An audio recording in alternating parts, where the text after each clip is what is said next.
no choice but to face the consequences. The lesson? Don't mess with your neighbor's power, especially when they're an electrical engineer who's been quietly tracking everything. Why it works. Brevity, it's concise while still maintaining key plot points. Tension, builds suspense and shows the stakes.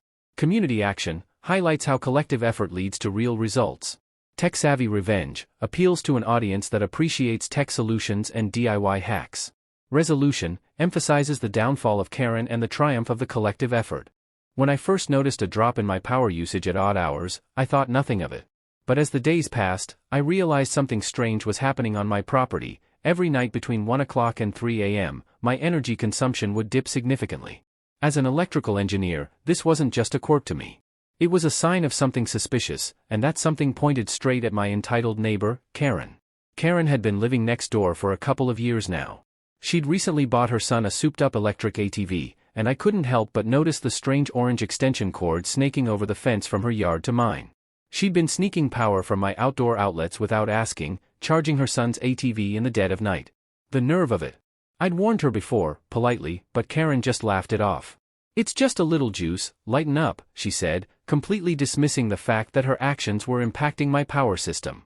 So, I decided to take matters into my own hands and show her what happens when you mess with an electrical engineer.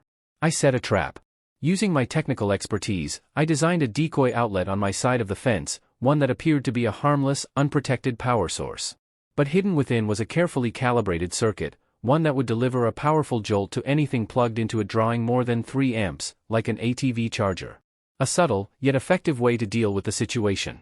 3 nights later, the cord was back. I watched from my workshop as my log spiked, signaling that the circuit had been triggered. There was a flash of blue light and a loud pop, the perfect execution. What followed was the loudest, most glorious shriek I've ever heard, Karen's reaction when she realized her ATV charger was fried. She had it coming. But that wasn't the end of it. As I spoke with my neighbors, I quickly realized Karen hadn't just been stealing power from me.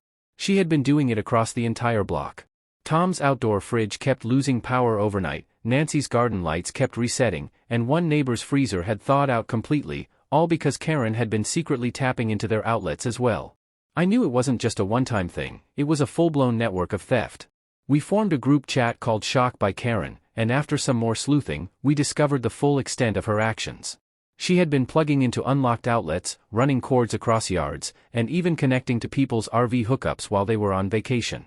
Karen had been living off everyone else's electricity without permission for months.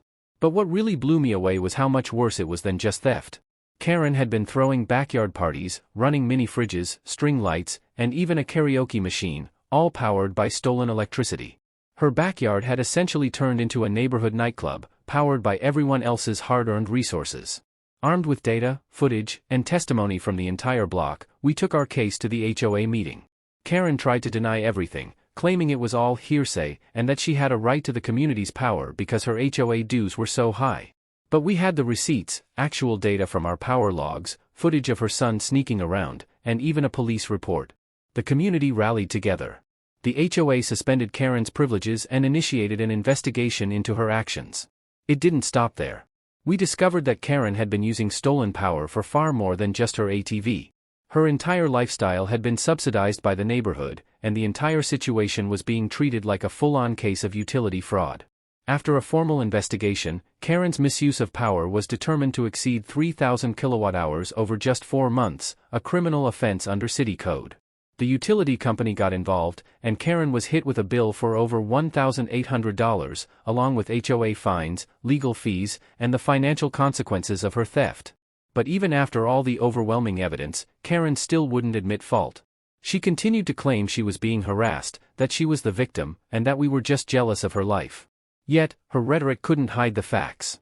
In the end, Karen was forced to pay restitution, and a full audit was launched to ensure no other similar incidents would occur.